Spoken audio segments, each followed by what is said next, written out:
আসসালামু আলাইকুম। সবাই কেমন আছেন? আমি আজকে এই ভিডিওটা বানানোর উদ্দেশ্যই একটাই, যে কিছুদিন আগে ঢাকায় একটা মার্ডার হয়েছিল পাথর নিক্ষেপ করে। মার্ডারের 2 দিন পর এটা ভাইরাল হয়েছে ভিডিওটা। আসলে কি আর বলবো, খুব দুঃখজনক ব্যাপার। এই যে সোহাগ নামে যে ছেলেটা, এই যে সোহাগ যে ছেলেটা, এই যে সোহাগ, এই ছেলেটা কি আজও কি ভালো ছিল? জাতির কাছে প্রশ্ন এইটা।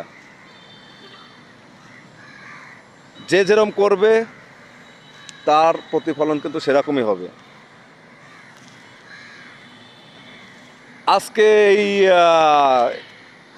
মার্ডারের জন্য বিএমপিকে দোষারোপ করা হচ্ছে, বিএমপির কর্মীদের দোষারোপ করা হচ্ছে, বিএমপির পুরো দলটাকেই মানে করা হচ্ছে যে তারা এই মার্ডারটা করছে, তারা চাঁদাবাজ। আসলে কিন্তু এটা না।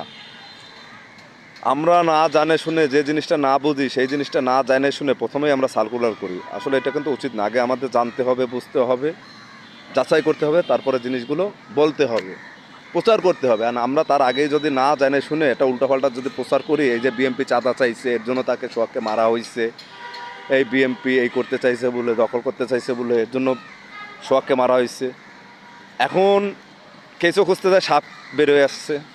মারার উদ্দেশ্যটা কি? কারা করছে? এই বিএনপির লোকজন করছে, সেই আওয়ামী লীগের দালালরা, যারা 5ই আগস্টের সময় ছাত্রদের সাথে মিলে সমন্বয়ক হয়েছে, ছাত্র আন্দোলন করছে, তারা মারছে। যুবলীগের ছেলেপেলেরা বিএনপিকে দোষারোপ করতেছে। এটা আসলে জাতি আমরা সবই জানি, সবই বুঝি, কিন্তু একজনকে নিয়ে ফাও ফাও দোষারোপ করি। এই যে মাঝে যে ওই যে আপনার শহীদ জিয়া, দিলওয়ার সাইদের দেখতেছি ভিডিওতে যে ছবি দিয়ে পা দিয়ে পাড়ায় রয়েছে, এটা কি আজও কি আপনার ওই এনসিবি বিএনসির লোকজন, সমন্বয়কের লোকজন? আলো না, এগুলো সব আওয়ামী লীগের লোকজন। আসলে যদি তোরা যদি এইরকমই যদি পাড়াইস একটা ছবি, তা এরকম নিজে ফেসটা দেখায় তারপরে পাড়া।